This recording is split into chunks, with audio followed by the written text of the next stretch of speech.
હરે સ્વામિનારાયણ હરે સત્સંગી જીવન પ્રકરણ 5 અધ્યાય 26 તારીખ આજે 22 ને 22 ફેબ્રુઆરી 2024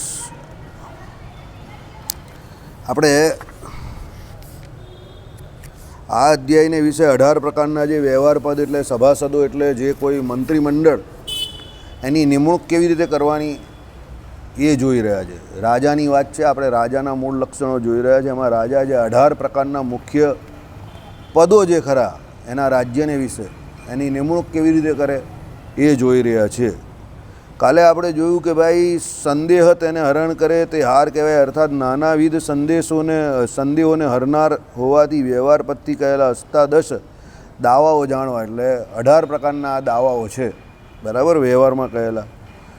ચાલો સાંભળો. વેદાર્થને જાણનારા, વેદનો અર્થ જે છે એને જાણનારા, મનુવાદી ધર્મશાસ્ત્રને જાણનારા, કારણ કે મનુસ્મૃતિ જે કંઈ છે એમાં જ મનુષ્યના ધર્મો કયા છે તો એને જાણનારા, લોકાચારને જાણનારા 7 બરાબર. લોકાચારને પણ લોકમાં આચાર શું છે એ પણ જાણવો પડે, એટલે એવા 7 પછી અથવા 5 અંતે 3 પણ વિપ્રો જેમાં બેઠા હોય તે સભા કઈ છે, તે જ સભા યજ્ઞ પરિષદ તુલ્ય જાણવી, આપણે કાલે જોયું. પછી શ્રુતિથી અને સ્મૃતિથી જે ધર્મ તત્વનો નિશ્ચય કરે છે એ ધર્મ રહસ્ય અભિજ્ઞ છે, કેવળ શ્રુતિથી કે કેવળ સ્મૃતિથી કે કેવળ લોકથી નહીં. એટલે એ પણ કાલે આપણે જોયું કે શ્રુતિ સ્મૃતિ અને લોક જે કોઈ એમ કહે કે લોકાચાર જે કોઈ હોય, 3 જાણનારો હોય તે ધર્મ રહસ્યને જાણી શકે.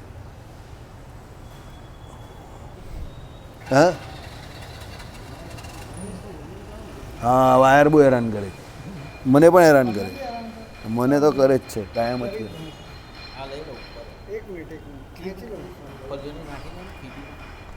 સર્વ કોઈ વિવાદોમાં એટલે વ્યવહાર, જો સાંભળો, સર્વ કોઈ વિવાદોમાં એટલે વ્યવહાર એટલે દાવા ફરિયાદના ભાષા ઉત્તર ક્રિયા સાધ્ય સિદ્ધિ આવા અનુક્રમથી 4 પાદો પ્રદર્શાવ્યા છે. તે 4 પાદો એવી રીતે કે સાંભળો કયા કયા છે 4 પાદ. પહેલું ભાષા, એટલે કઈ ભાષામાં હોય તે. ભાષામાં અત્યારે સૌથી મોટો પ્રોબ્લેમ ભારતમાં જ છે.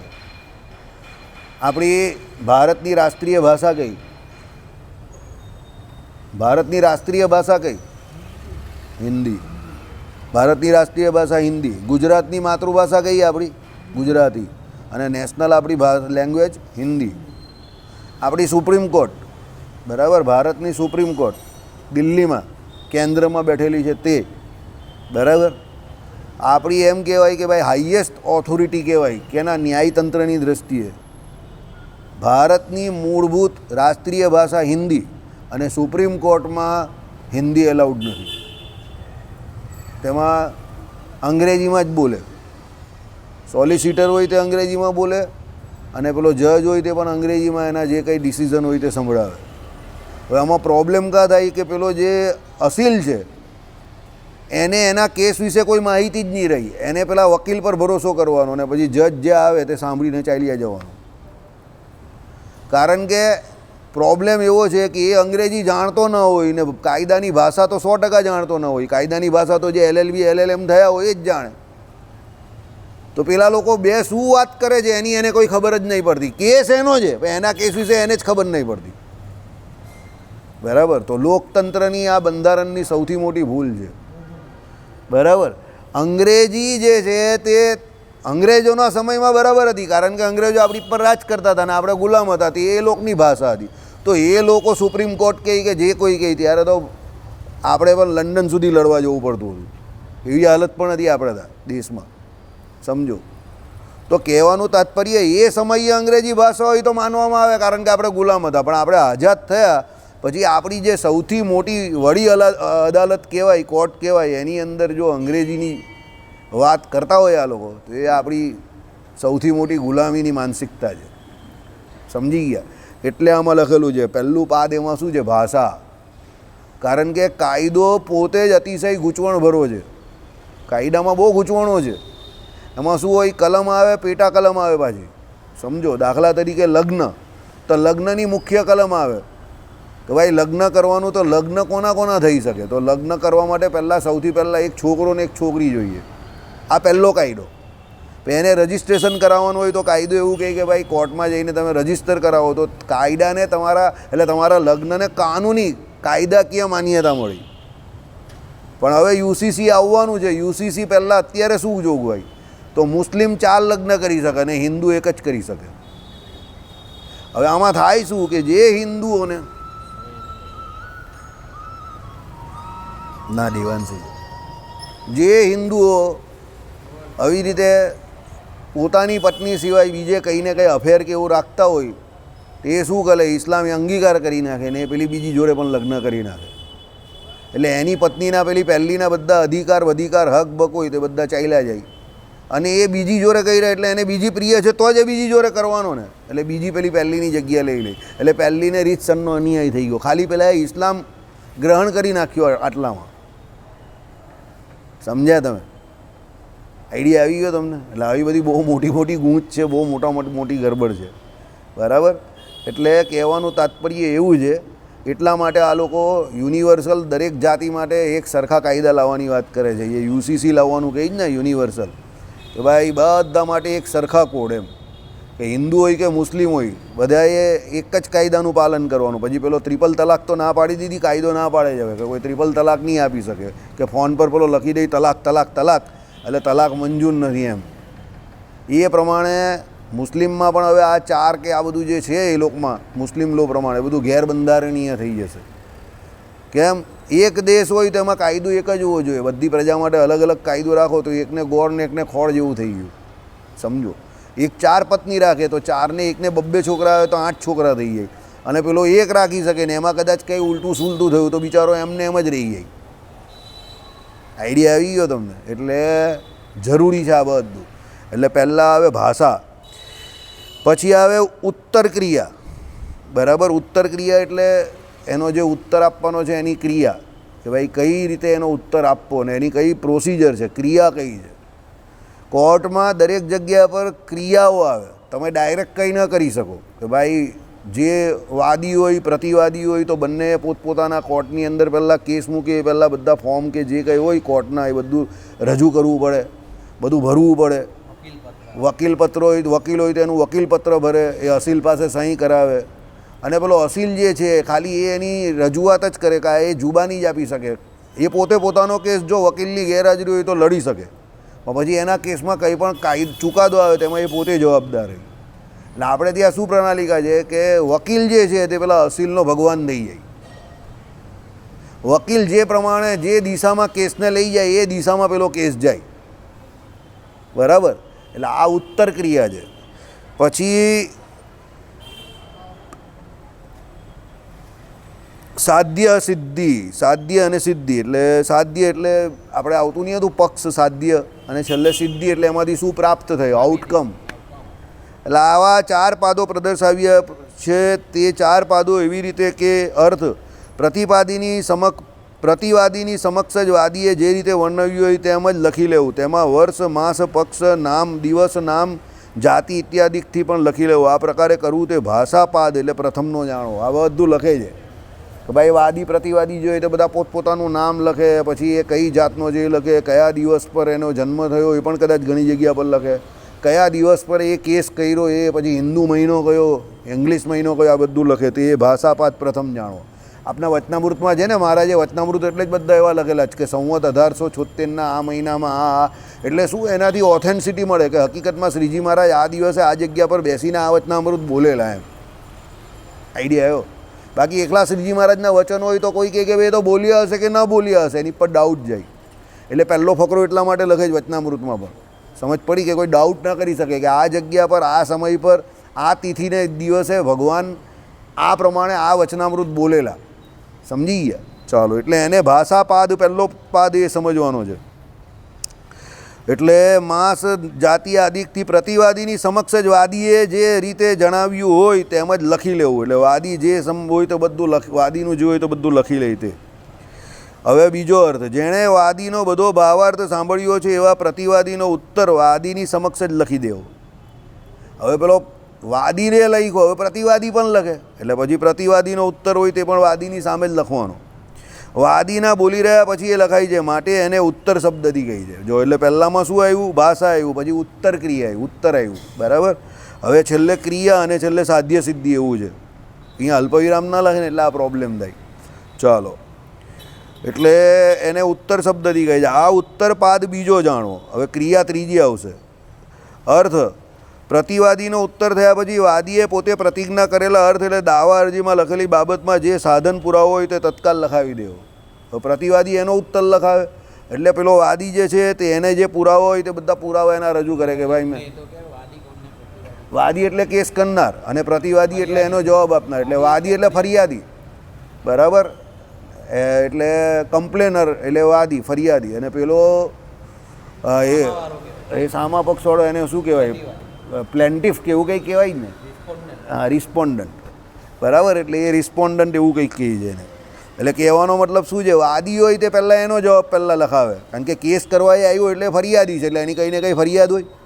એટલે એ એનો પહેલાં ભાષાપાદમાં એનું આવે, બધું એ આવે. પછી પ્રતિવાદી એનો જવાબ લખાવે. પછી શું થાય? આ ત્રીજું.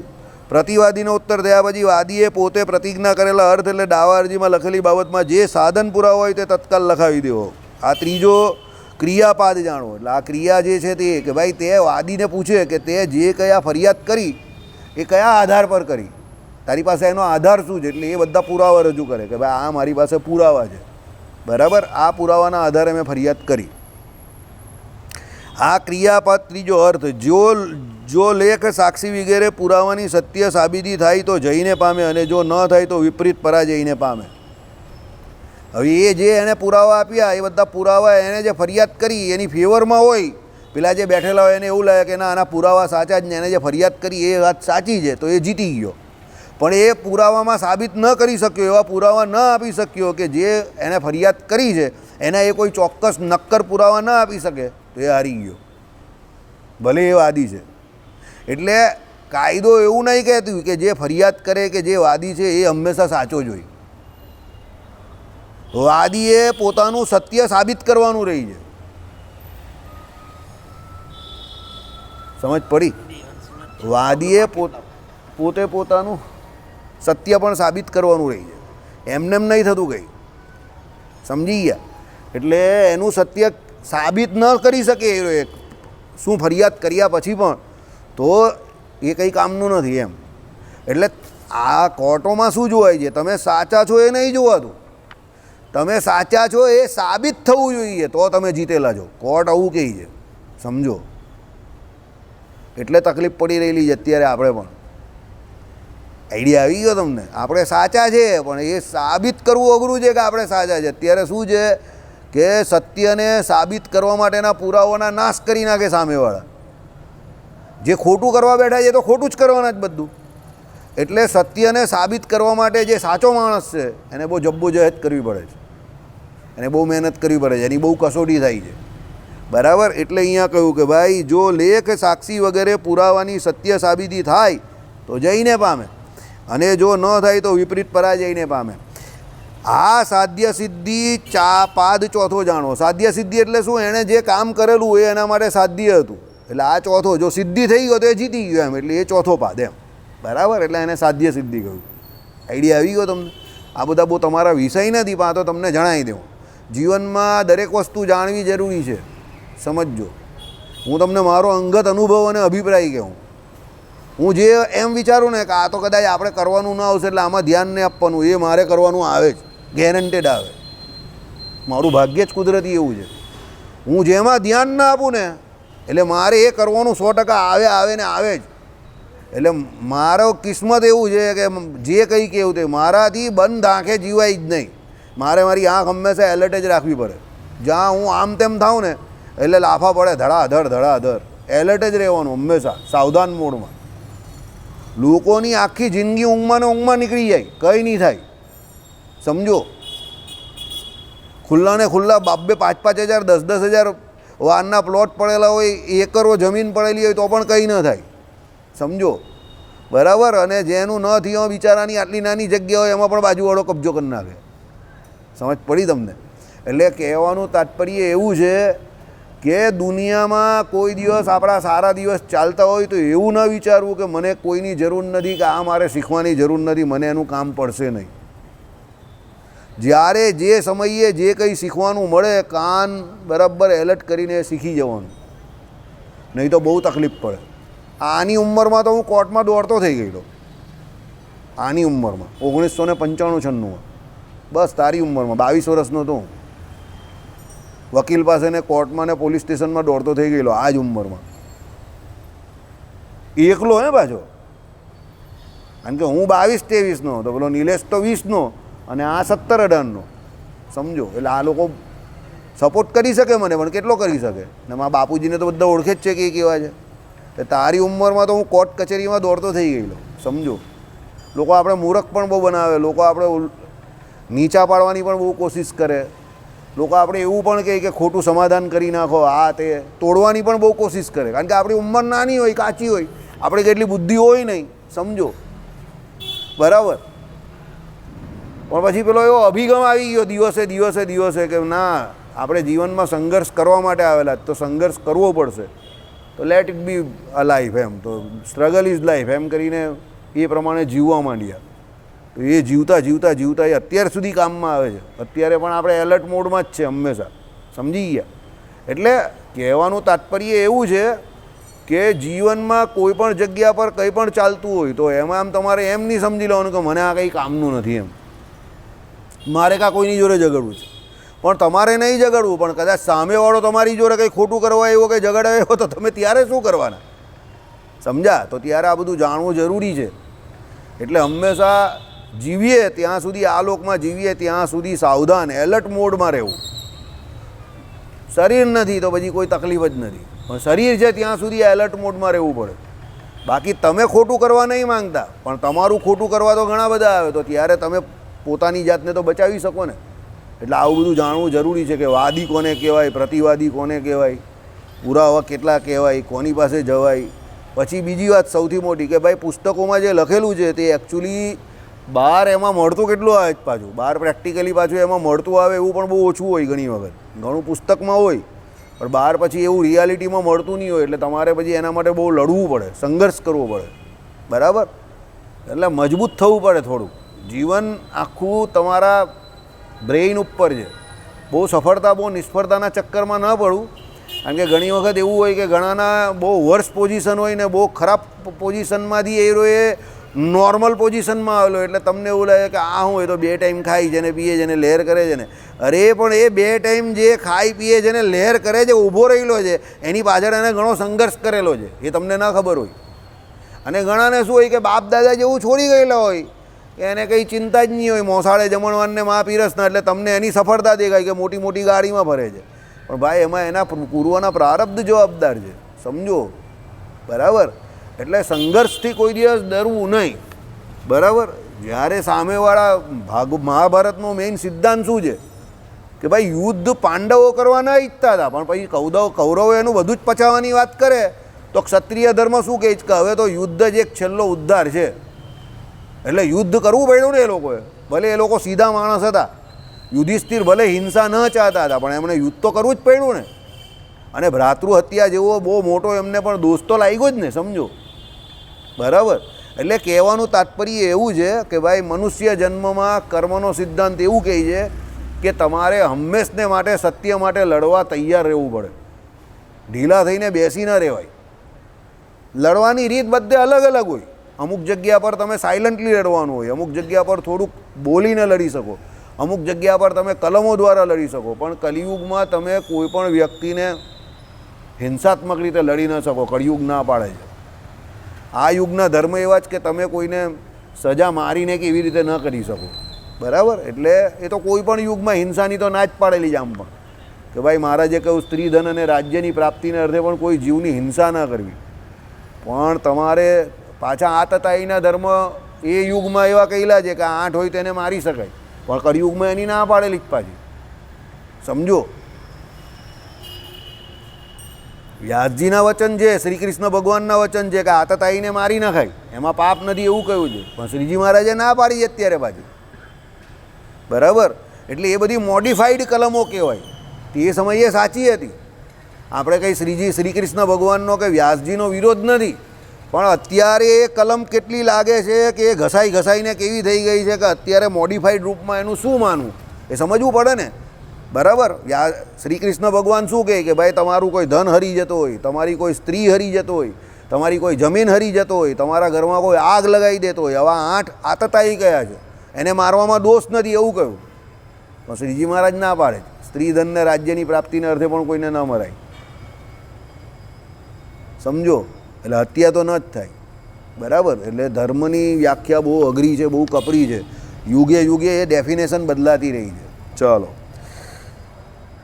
આ સાધ્ય સિદ્ધિ પદ ચોથો જાણવો. આ પ્રકારે યાજ્ઞવલ્ક સ્મૃતિની મિતાક્ષરામાં કહ્યું છે. અતુલભાઈ કહેતા તે પ્રમાણે ધર્મની વાત આવે ત્યાં યાજ્ઞવલ્ક ઋષિની આ મિતાક્ષરા ટીકા એ પણ કોની? પેલા વિજ્ઞાનેશ્વર ભટ્ટ કે પંડિતજીએ કંઈ તમે કહો તે નામ પાછળ નહીં લડતા ભાઈ, વિજ્ઞાનેશ્વર નામ છે. તેમજ બૃહસ્પતિએ પણ પૂર્વપક્ષ સ્મૃત પાદો દ્વિતીયશ્ચ ઉત્તર સ્મૃત ક્રિયાપાદસ્તૃતીયસ્તુ ચતુર્થો નિર્ણય સ્મૃત એમ કહ્યું છે. આ રીતે વિવાદોમાં વ્યવહારના 4 પાદો સમજવા. એટલે આ જે કોર્ટમાં જે વિવાદો થાય એમાં આ 4 પાદ છે. બરાબર, અત્યાર સુધી પણ આ 4 પાદ જ છે. અત્યારે પણ આ 4 પાદ છે. વાદી, પહેલાં વાદીની ફરિયાદ, પછી પ્રતિવાદીનો જવાબ, પછી વાદીએ પુરાવા મૂકવાના, અને એ પુરાવા બધા બરાબર સાબિત થાય પછી પ્રતિવાદી અત્યારે બોલવા પણ દે એને પાછા કે એ પુરાવાને ખોટા કરી શકે ને એ પાછો એના પુરાવા પણ આપી શકે. અને પછી જજ છેલ્લે એનું જજમેન્ટ આપે કે ભાઈ વાદીએ જે ફરિયાદ કરેલી એ ફરિયાદ કરી એના આધારે એને જે પુરાવા આપ્યા એ પુરાવાના આધારે એની ફરિયાદમાં જે કંઈ કહ્યું છે એ આ પુરાવાના આધારે આટલું સાબિત થાય છે. એટલે અમે આ જગ્યા પર વાદી જે આ પ્રમાણે કહી છે એની તરફેણમાં ચુકાદો આપીએ છીએ. પણ વાદીએ જે 5 બાબતો માંગી છે એમાંથી 3 બાબતો જે સાબિત કરી શક્યો છે, બાકીની 2 બાબતે સાબિત નહીં કરી શક્યો, એટલે અમે એમાં નહીં આપતા ચુકાદો. આવી રીતે પણ આપે જજ. સંપૂર્ણ વાદી ન જીતે, સંપૂર્ણ પ્રતિવાદી ન જીતે, 2 મુદ્દા આપે ને 2 મુદ્દા ન આપે. મારું જે કેસમાં એવું થયેલું, જજ પાસે અમે લોકો માંગવા ગયા સ્ટે, તો જજે સ્ટે નહીં આપ્યો પણ નોટિસ આપી એટલે સામેવાળાને સાંભળવા માટે. એટલે અમે લોકો જરા ગભરાઈ ગયા અને થાકી ગયા કે હાલો સ્ટે નહીં મળ્યો. પછી અમે જજનું જજમેન્ટ પ્રાઇમા ફેસી જાય તે વાંચ્યું, પણ એમાં એણે પહેલાં ફકરામાં જ લખી દીધેલું કે ભાઈ જે મિલકત તમારી વડીલોપાર્જિત હોય એ મિલકતનું તમે પોતે વિલ બનાવી શકો નહીં, એટલે વસિયતનામું બનાવી શકો નહીં. જે મિલકત તમારી સ્વપાર્જિત હોય એ સ્વ ઉપાર્જિત મિલકત તમારી છે, તમે એનું જ વિલ કે વસિયતનામું બનાવી શકો. વડીલોપાર્જિત મિલકતમાં એના પછીની પેઢીના બધાનો એક સરખો અધિકાર ચાલુ થઈ જાય. એટલે દાખલા તરીકે આ જયંતિભાઈ છે, સમજો, તો જયંતિભાઈની પોતાની મિલકત છે એમાં તમારો અધિકાર, પણ તમારા દાદાની એટલે જયંતિભાઈના બાપાની મિલકત, તો જયંતિભાઈના બાપાની મિલકતનું વિલ જયંતિભાઈ નહીં બનાવી શકે. એ બાપાની મિલકત એટલે તમારા દાદાની મિલકતમાં તમારો જન્મથી જ અધિકાર ચાલુ થઈ ગયો. એનું વિલ બનાવીને એ ભાઈ એમ નહીં કહી શકે કે આ મારા બાપુજીની મિલકત છે, તો એનું વિલ બનાવીને હું તમારો અધિકાર લઈને પછી કોઈ ત્રીજા વ્યક્તિને આપી દઉં છું. વાહ, સામાન્ય માણસને ના ખબર હોય. તમને ખબર હતી આમાંથી કોઈને આવું? ના ખબર હતી ને, મને પણ ના ખબર હતી, સમજો. પણ આ એક લાઈન જો સ્ટે મને ભલે ના મળ્યો, સમજો, પણ આ એની એક લાઈન જે હતી તે મેં એની નીચે મારા વકીલે મને કીધું તમે શાંતિ રાખો, એને આમ લાઈન દોરીને આ એક લાઈન પર એ સિટી સર્વેમાં ગયો અને એને કહી દીધું કે કોર્ટે એવું જજમેન્ટ આપેલું છે કે જે મિલકત વડીલોપાર્જિત છે એનું વિલ ચિમનભાઈ દયારામ દલાલ ન બનાવી શકે, તો ચિમનભાઈ દયારામ દલાલના વિલની રૂએ તમે આ મિલકત જે છે તે આ ભાઈના નામ પરથી આ ભાઈના નામ પર ટ્રાન્સફર કરી છે. તો આ પાછા કોર્ટના જજમેન્ટના હિસાબે પાછું તમે તમારો જે જૂની એન્ટ્રી નવી એન્ટ્રી હતી તે રદ કરો અને જૂની એન્ટ્રી ચાલુ કરો. આ એક લાઈન સમજો, આઈડિયા આવી ગયો તમને? ખાલી એક લાઈન. હજુ જજનું ફાઇનલ જજમેન્ટ નહીં આવેલું. This is the prima facie. આ તો પહેલાં શરૂઆતમાં જ આપણે કહ્યું એમાં એને એક લાઈન લખી દીધી, એ મને કામમાં આવી ગઈ. એ એક લાઈન જેણે લખી એ મને ડેપ્યુટી કલેક્ટરમાં પણ કામમાં આવીને કલેક્ટરમાં પણ કામમાં આવી. ડેપ્યુટી કલેક્ટરને કલેક્ટર પણ એ જ રૂએ ગયા. મેં એને એ જ બતાવ્યું કે આવું છે આવું છે, તો ડેપ્યુટી કલેક્ટર પણ કહે કે બરાબર છે, ચાલો આ તો જજમેન્ટ કોર્ટનું જ છે, ભલે તમને સ્ટે નથી આપ્યો કોર્ટે, પણ કોર્ટ એવું માને છે ને, એટલે એ વિલની રૂએ જેટલી પણ એન્ટ્રી થઈ એ બધી ખોટી હવે એને રિવર્સ કરો, સમજો. એટલે ઘણી વખત તમે હારીને પણ હારી ગયા નથી હોતા. એકચ્યુઅલી તમે ટેકનિકલી વિચારો ને આમાં મગજ શાંત રાખવું પડે, કારણ કે એક કલમ આવે, સમજો મેઇન કલમ આવે ને નીચે ઘણી બધી પેટા કલમ આવે. હવે કલમમાં જેમ વીમાની પોલિસી હોય ને એમાં તમને કહે કે ભાઈ તમને આ દરમિયાન આ કંઈક થશે તો તમને આટલા લાખનો વીમો આપવામાં આવશે. એ કવર હોય તમારું, જે કવર હોય 5 લાખ 2-5, પણ નીચે એની બાજુ શરત હોય કે આ શરત તમારે જેટલી માન્ય રાખવાની. તમે એમાં કોઈ ચીટિંગ કે એવું કંઈ સાબિત થાય તો તમારી પર ઇન્સ્યોરન્સ કંપની કેસ પણ કરી શકે છે. અને જો ઇન્સ્યોરન્સ કંપનીને તમે જ્યારે દાવો કરો, પેલા ક્લેમ મૂકો ત્યારે ડાઉટ જાય તો એ તમારો ક્લેમ નકારી બી શકે છે. સમજ પડી? એટલે મેઇન શરત એ છે કે ભાઈ આટલું આ પ્રમાણે થાય તો તમને આટલા પૈસા ચૂકવવાના. પણ નીચેની શરતો પાછી પેટા શરતો જે છે એનું અમલીકરણ થવું જોઈએ. જો એમાં તમે ઊણા ઉતરો તો પેલી મેઇન શરતથી પેલો ઇન્સ્યોરર હોય તો નીકળી જાય. આઈડિયા આવ્યો તમને? આ બધે એવું છે. આપણે ત્યાં વર્ષો પહેલાં વ્યાસજી જે ગ્રંથો લખી ગયા એમાં બધી મેઇન કલમો લખી દીધી છે ને આ પ્રમાણે, સમજો. પણ નીચે બધા એના પછીના ગ્રંથોમાં સ્મૃતિઓમાં ને બધે પાછી પેટા કલમો લાગેલી છે. યુગની કલમો અલગ છે, બીજા ધર્મો અલગ છે. આજે જ મેં એક સાંભળ્યું, યજ્ઞ સમૃદ્ધિ નામનો એક ગ્રંથ છે. એ ગ્રંથને વિશે જે ગ્રહસ્થ પોતે કામનાઓથી કોઈ યજ્ઞ કરે કે પુત્રેશથી યજ્ઞ કે પેલો મહાભારતમાં નથી કરતો પેલો આ દ્રૌપદીને એના માટે ધૃષ્ટધુમ્ન માટે, તો એની આહુતિ બ્રાહ્મણ આપે. જો એમાં બ્રાહ્મણ આહુતિ આપતો બતાવે છે સિરિયલમાં પણ જે યજ્ઞ તમે પોતે કામના વગર નિષ્કામ કર્મયોગી બંને પ્રભુને રાજી કરવા કરો છો તો એમ કહે કે એ યજ્ઞમાં આહુતિ દરેક ગ્રહસ્થ પોતે આપી શકે. મારવાડીઓ રોજ એ યજ્ઞ કરે છે પોતાના ઘરે ઘણા બધા, અને એ પોતે જ આહુતિ આપે છે અત્યારે. આ પેટા કલમ. હવે તમે સમજ્યા? આઈડિયા આવ્યો? હું કયા સંદર્ભમાં કહું તે તમે સમજતા હો ધીરે ધીરે. એટલે કોઈ વ્યક્તિની કોઈ પણ બાબત જોડે સંપૂર્ણ વિરોધ નહીં કરવો. એ પહેલાં શું કહે તે સાંભળવું, શાંત થઈ જવું એકદમ. એ ભલે એમ કહે કે ભાઈ આ લોકો ખોટા છે કે આપણે સાચા છે, આપણે કોઈને સાચા કે ખોટા સાબિત નહીં કરવા, પણ હંમેશા દેશ કાળને અનુસારે પહેલાં મેઇન કલમ જોવી અને પછી પેટા કલમ, સબ કલમ હંમેશા જોવી. સાહેબ પણ એક દિવસ અહીંયા બોલેલા કે આ મેઇન કલમ છે, પછી નીચે સબ કલમ આવે, એ જોવી પડે તમારે. બરાબર? એટલે આજે જ મેં એ સાંભળ્યું, રાત સુધીમાં કાં કાલ સુધીમાં એ પુરાવા પણ મારા મોબાઈલમાં આવી જશે. એટલે હું પછી ધીરે રહીને તમને પાસ ઓન કરા, પણ ડોન્ટ ફાઇટ વિથ અધર્સ. કોઈની જોડે ફાઇટ નહીં કરતા.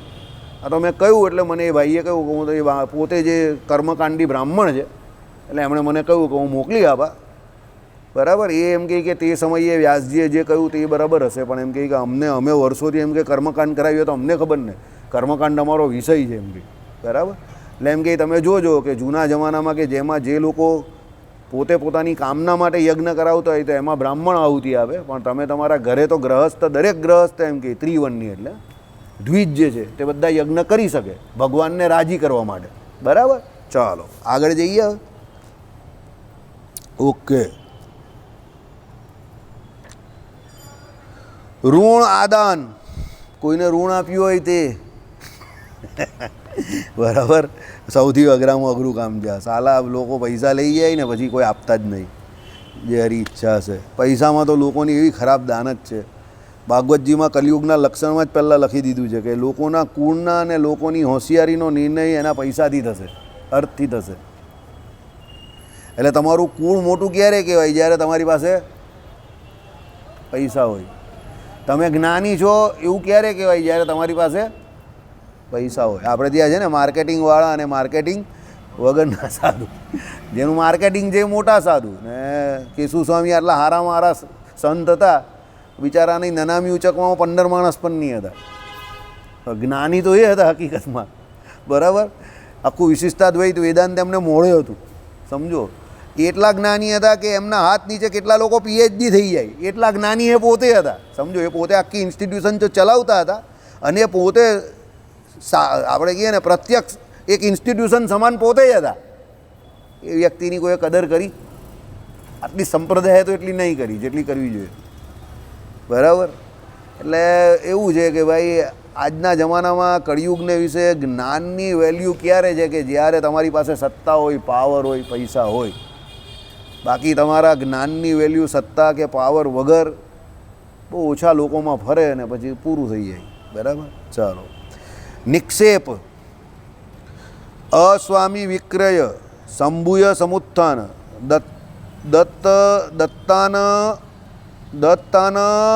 દત્તાનપકર્મ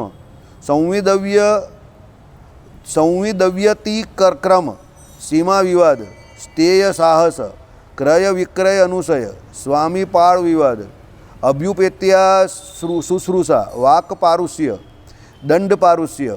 વાક પારુષ્ય એટલે ખબર ને તમને, ખરાબ બોલીએ ને અત્યારે આપણે ત્યાં પેલો નિયમ છે ને કે જે ચતુસ્થ વર્ણીય છે એને અમુક શબ્દ તમારાથી ન બોલાય, નહીં તો પછી તમને જામીન નહીં મળે, એક્રોસિટી લાગે, એ વાક પારુષ્ય છે. બરાબર. ચાલો, દંડ પારુષ્ય, કોઈને તમે 2-4 દંડ ઠોકી દેવો ને પછી પેલો ફરિયાદ નોંધાવે તો આવે છે ને પેપરમાં કે FIR ફાટી પેલા એના માથા ફોડી નહીં ખાય, બંને પક્ષે પછી ફરિયાદ થાય ને, દંડ પારુષ્ય કહેવાય. આ બધા એ જ છે. સીમા વિવાદ, પેલો કોઈની જગ્યામાં ઘૂસી ગયો હોય, પેલો કંઈ ખેતરમાં તમારા કે આ મારી બાજુનું જે જગ્યા, પેલો કે આ મારી છે, પછી તમારે ત્યાં ગામમાં પેલા સરપંચ પાસે જાય પહેલાં, નહીં તો પછી ત્યાં જાય આ શું કહે તમારા ગામમાં પેલા તલાટીને ત્યાં જાય, તલાટી પાસે પેલા ચોપડા હોય એના, એ ગામના જે તે હોય 8 ગામ 10 ગામનો તલાટી હોય તો એની પાસે એ બધા હોય કાગળિયા જૂના, એ કાગળિયા કાઢે, પણ તલાટી મોસ્ટલી પેલા મોટા માણસો એની જોડે ફૂટી જતા હોય ને બધી ગડબડ થતી હોય. જય સ્વામિનારાયણ. ચાલો, સ્ત્રી સંગ્રહ, એ આપણે સ્ત્રીનો સંગ્રહ એ જાણો જ છો. વેતન આદાન, રૂપિયા આપવાનું હોય ને વેતન કોઈને કે આ કામ કરશે તું મારે ત્યાં તો તને મહિનાને અંતે આટલા રૂપિયા આપું, એમ, એ વેતન આદાન.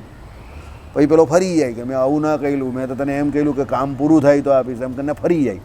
પછી પેલો બિચારાએ મહેનત કરી હોય તો એ સાબિત કરવું પડે કે હું એને ત્યાં કામ કરનારો માણસ હતો, મહિનો કામ કર્યું પણ મને પગાર આપ્યો નહીં. હવે બિચારો મહિનાના પગારમાં કાં કોર્ટમાં જાય, એના કરતાં તો વકીલની ફી વધી જાય. સમજી ગયા? મહિનાનો 20-30 હજાર પગાર હોય કે 40,000 પગાર હોય, તે માંગવા માટે કોર્ટમાં લડવા જાય તો એનાથી વધારે તો પેલા કોર્ટના વકીલની ફી થઈ જાય, તો પેલો હું જવા બિચારા લડવા જાય, એના કંઈ કે જવા દે ભાઈ, હું શું કરે. ચાલો, પછી આવે દ્યુત સમાય, જુગાર રમે ને પેલા જુગારીઓ પકડાઈ જાય ને તમારામાં, પેલા આ પેલી કઈ આપણી તિથિ છે ગોકુળ અષ્ટમીને દિવસે બધા પકડાઈને તમારામાં બધા બહેનો પણ પકડાય.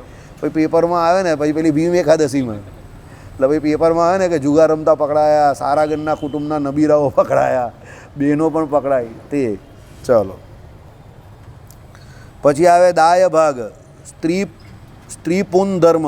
આ રીતે 18 જ વ્યવહાર પદો રાજધર્મમાં જાણો. હવે આ બધા કાયદાના અમુક શબ્દ છે એટલે એ બધા આપણે બહુ ખબર પડે નહીં, એટલે એ તમને જ્યારે જીવનમાં ત્યારે એનો સામનો કરવો પડશે ત્યારે આવશે, બાકી આપણે આપણો વિષય નથી, એટલે મને પણ બધા નહીં ખબર. બરાબર.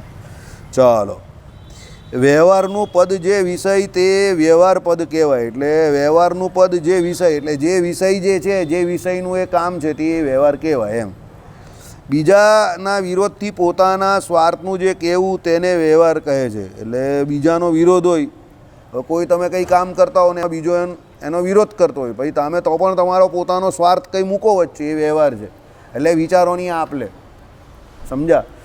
એક જણ કહે કે આ કામ નહીં થાય, બીજો કહે કે ના થાય, તો પેલો નહીં થાય એ એની વાત મૂકે, પેલો થાય એ એની વાત મૂકે, એ પ્રમાણે એ વ્યવહાર થઈ ગયો.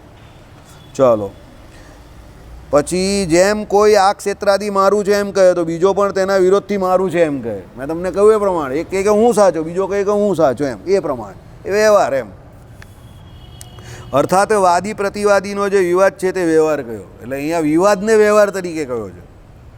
અહીંયા વ્યવહાર શબ્દનો અર્થ, એટલે વ્યવહાર શબ્દ સારો શબ્દ વાપરો છે, બાકી એકચ્યુઅલી એ વિવાદ છે. કેવી રીતે વિવાદ થયો? એક જગ્યા પર એક માણસે પોતાનો દાવો માંડ્યો કે આ જગ્યા મારી છે, પણ પેલો બીજો આવીને કાગળ લાવીને કહે કે ના આ જગ્યા મારી છે. એટલે એકચ્યુઅલી એ બંને વચ્ચે શું થયો છે? વિવાદ થયો છે. પણ આને કાયદાની ભાષામાં શું કહેવાય? વ્યવહાર. ચાલો, અર્થાત વાદી પ્રતિવાદીનો જે વિવાદ તે વ્યવહાર કયો છે. વ્યવહાર શબ્દ રૂઢિ અને યોગ્ય કરીને નિર્ણય પર જેનું છે એવો જે વાદી પ્રતિવાદીનો વિવાદ તેને કહે છે. આવી ગયું ને? વાદી પ્રતિવાદીનો જે વિવાદ છે એને જ વ્યવહાર કહે છે. સમજો, આપણે ત્યાં શું છે, ઘણી બધી જગ્યા પર તમારે તમારું કોમન સેન્સ જે હોય ને ભગવાને આપેલું હોય એનો ઉપયોગ કરવાનો હોય, બાકી કોઈ ઝઘડા જેવું કંઈ નથી. સમજો, ઝઘડા કોણ કરે? જડ વ્યક્તિઓ ઝઘડા કરે, બાકી આમ ઝઘડા જેવું કંઈ નથી. જે જગ્યા પર જે વસ્તુઓનો અધિકાર જેને જેને નથી આપ્યા એમાં મુખ્ય પ્રોબ્લેમ તમને આમ કહી દઉં ને તો વધતે ઓછે અંશે અધિકારનો પ્રોબ્લેમ કાં છે ખબર તમને? શુદ્ધિ અને અશુદ્ધિમાં છે. યાદ રાખજો, અધિકારનો પ્રોબ્લેમ ઊંચ નીચમાં નથી, શુદ્ધિ અને અશુદ્ધિમાં છે. પવિત્રતા અને અપવિત્રતામાં છે. સમજો, દાખલા તરીકે જે મુદ્દો સૌથી વધારે આપણે ત્યાં ચગેલો તે પેલા સાધુ એક બિચારા બોલતા બંધ કરી નાખ્યા એને. પેલા આપણા ભુજવાળા સંત વિમલ માસિક ધર્મ વિશે બોલેલા તે કૃષ્ણ સ્વરૂપદાસજી બિચારાને 1 વર્ષનો બેન લાગી ગયો. સોશિયલ મીડિયા પર જ લાગેલો ને કંઈ. હવે એ બોલેલા તે શું માસિક ધર્મ વિશે બોલેલા. સમજો, હવે એકચ્યુઅલી જે મુદ્દો હતો એમાં જે કંઈ હશે તે એમાં આમ જોવા જાય તો શું હતું? પવિત્રતા ને અપવિત્રતા, બીજું તો કંઈ હતું નહીં. પણ એમાં એમને 1 વર્ષનો બેન લાગી ગયો. બરાબર. એટલે ઘણી વખત શું થઈ ગયું અત્યારે કે તમે ખરા હોવ તો પણ તમારે કોઈ જગ્યા પર કંઈ બોલવું તો વિચારીને બોલવું પડે, કારણ કે બહુ વિચિત્ર કાયદાઓ છે અત્યારે બધા. એટલે તમારે હોશિયાર માણસે એક વસ્તુનું ધ્યાન રાખવું કે કોઈ જગ્યા પર કોઈ ક્રિયાનું અધિકારીત્વ કોઈને મળતું નથી તો એમાં કંઈ બહુ મોટી વાત નથી કે એને નથી મળ્યું, અને જેને મળ્યું છે એમાં પણ એને પણ કંઈ બહુ ખુશ થવાની બાબત નથી. સમજો, એ મામલો કંઈ બહુ ઉચ્ચતાનો કે બહુ નીચતાનો એવો કંઈ નથી. એ મામલો ફક્ત ને ફક્ત પવિત્રતા અને અપવિત્રતા, શુદ્ધિકરણ અને અશુદ્ધિકરણનો છે. સમજી ગયા? એટલે એને એટલો તૂલ દેવાનો મામલો નથી કે ભાઈ આનો અધિકાર આને ન આપ્યો એટલે બહુ નીચો માણસ છે અને એને એમાં ખોટું લાગી જાય ને એ સીધો કોર્ટ કચેરીમાં ચાલ્યો જાય ને લડવા માટે ચાલ્યો જાય ને એ આખી સોસાયટીની સમાજની વિરુદ્ધમાં આખું આંદોલન કરી નાખે. Not like that. અને બીજો જેને ઉચ્ચ, એ પોતે પોતાને માને છે કે જેને અધિકાર આપ્યો અને એ પોતે પોતાને ઉચ્ચ માને છે, અને પેલા સામેવાળાને એ જબરજસ્તી નીચ માનીને એની ઉપર પોતાનું અધિકારત્વ જમાવવા બેસે છે, તો એ ખોટી વાત છે. તું અહીંયા ઉચ્ચ નથી, તું અહીંયા પવિત્રતા, તું અહીંયા પવિત્ર છે કા શુદ્ધ છે. સમજો, પવિત્ર કરતાં પણ સારો શબ્દ અહીંયા શુદ્ધિકરણનો છે કે ભાઈ તું શુદ્ધ છે. તારા પૂર્વના કર્મને અનુસારે જે કુળ કે જે જાતિ સૌથી વધારે શુદ્ધ કહેવાય છે એમાં તારો જન્મ થયેલો છે એટલે તને એનો અધિકાર મળેલો છે. દાખલા તરીકે આપણે ત્યાં બ્રાહ્મણ. હવે તમે સમજ્યા? બ્રાહ્મણને સૌથી વધારે નિયમનું પાલન કરવાનું છે એટલે એને સૌથી વધારે અધિકાર પ્રાપ્ત છે, અને એટલે એને સૌથી વધારે પવિત્રતા અને શુદ્ધતા બંને જાળવવાની છે. હવે તમે સમજો, જડતા નહીં રાખવાની. સમજો, શાસ્ત્રો છે ને સમજવાનો વિષય છે. દેવની સેવા બ્રાહ્મણને કહી તો એણે શુદ્ધિકરણના નિયમ બધા પાળવાના છે. બીજું કે એ જન્મજાત શુદ્ધ કયા છે? મા અને પિતા એટલે એક સરખા બંને બ્રાહ્મણ હોય તો જ પાછા એ બ્રાહ્મણ શુદ્ધ. હા, એક જ જાતિના. આ બધું બહુ મગજમારીવાળું છે. તો એનો જન્મદીએ શુદ્ધ, પછી પવિત્રતાના નિયમ આણે બધા પાળવાના. એના માટે સૌથી પહેલો નિયમ કયો? યજ્ઞોપવિત, ઉપનયન સંસ્કાર. એનું શુદ્ધિકરણ કરે, અને એ શુદ્ધિકરણ યજ્ઞોપવિત દ્વારા થાય. પછી એ યજ્ઞોપવિત એનું પવિત્ર રહે એના માટે એને પવિત્રતાના બધા ધર્મ નિયમનું પાલન કરવાનું. એટલે એ પેશાબ કરવા પણ જાય તો કાનને વિશે શું કરી દે? જનોઈને ટીંગાવી દે. હવે તમે સમજો, આ લોજિક છે બધા. તમે આ લોજિક સમજી જશો ને તો જીવનમાં કોઈ પ્રોબ્લેમ ન થાય, તમને લાઈફ બીકમ્સ વેરી ઇઝી. પણ આપણે ત્યાં શું થઈ ગયું સમજો, આ બધા લોજિક છે, લોજિકને સાઈડ પર મૂકીને લોકો સીધા ઊંચ નીચ પર ચાલ્યા ગયા. એને કારણે આ બધા પ્રોબ્લેમ થઈ ગયા. વર્ણ વિગ્રહ થઈ ગયો, વર્ણ વિભાગ થઈ ગયો, વર્ણ વ્યવસ્થા ન રહી. સમજો, આમાં જે વ્યવહારને વિવાદ કયો ને એ પ્રમાણે પેલામાં વર્ણ વિગ્રહ અને વર્ણ વિભાગ કરી નાખ્યો. બધા જુદા પાડી દીધા એકબીજાથી બધાને. સમજો, વર્ણ વ્યવસ્થા છે, વિભાગીકરણ કે વિગ્રહ નથી. સમજો, જેને જે અધિકાર આપેલો છે તે એના પૂર્વના કર્મને અનુસારે આપેલો છે, જેને જે નથી આપ્યો તે એના પૂર્વના કર્મને અનુસારે નથી મળ્યો. અને આપણે ત્યાં જીવ જે છે એના ઘણા બધા જન્મોને એટલે પુનર્જન્મોને સ્વીકારવામાં આવે છે. અને એ પુનર્જન્મની સૌથી મોટી સ્વીકૃતિ કઈ તો જે અત્યારે બ્રાહ્મણ થયા છે તે એના પૂર્વના કોઈ સુકૃતને કારણે થયા છે. સમજો, એટલા માટે એને ઘણા બધા અધિકાર આપેલા છે. તો એની જોડે એને અત્યારે એટલી પવિત્રતા પાળવાની છે. જો એ ન પાડશે તો he will not become a Brahmin. એ કાયમ માટે બ્રાહ્મણ રહેશે નહીં, કારણ કે આ શરીર તો બદલાતું રહી છે. જીવ તો અજર અમારા છે, દબે જ છે. શરીરના કર્મને કારણે જીવને અલગ અલગ પ્રકારની યોનિમાં જન્મ થાય છે. સમજો, એટલે આપણે ત્યાં શાસ્ત્રોમાં નથી આવતું બ્રાહ્મણ હતો આમ તેમને પછી છેલ્લે બ્રહ્મ રાક્ષસ બન્યો. આવે છે ને, અજામિલ કોણ હતો? ત્રિકાર સંધ્યા કરવાવાળા બ્રાહ્મણ હતા. તો પણ એની બિચારાની હાલત, એને લેવા કોણ આવેલા? ટેકનિકલી કોણ લેવા આવેલા? બચી ગયો તો એના છોકરાનું નામ પેલા સાધુના, હા એટલે, બાકી એને લેવા કોણ આવેલા? એના કર્મના હિસાબે યમદૂત લેવા આવેલા, સમજો. હવે હતો તો પૂર્ણ પવિત્ર બ્રાહ્મણના કુળમાં જન્મ, પણ એ પછી એનાથી જે ઘટનાક્રમ થયો એના જીવનમાં ને એને જે પ્રકારના કર્મો કર્યા એને કારણે એનું બ્રાહ્મણત્વ કાંઈ એને યમદૂત લેવા આવી ગયેલા સીધા, સમજો. એટલે બ્રાહ્મણનું બ્રાહ્મણત્વ પણ જાળવી રાખવા માટે એણે શુદ્ધિકરણ અને પવિત્રતાના પૂરેપૂરા નિયમોનું પાલન કરવું પડે છે, નહીં તો એની પણ આવી તો અધોગતિ થઈ શકે છે અને થાય છે, એ આપણે ઇતિહાસમાં જોયું છે, બરાબર.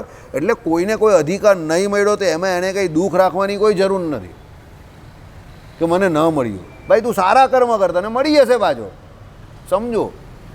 અને એવી વાસના રાખવી સારા કર્મ કરીને એ મળે એના કરતાં ભગવાન મળી જાય એવું વિચારો ને ભાઈ. આ બધી જપ, આ શરીરની જપમાંથી જ નીકળી જાવ એવું વિચારો ને, લપ જ છે.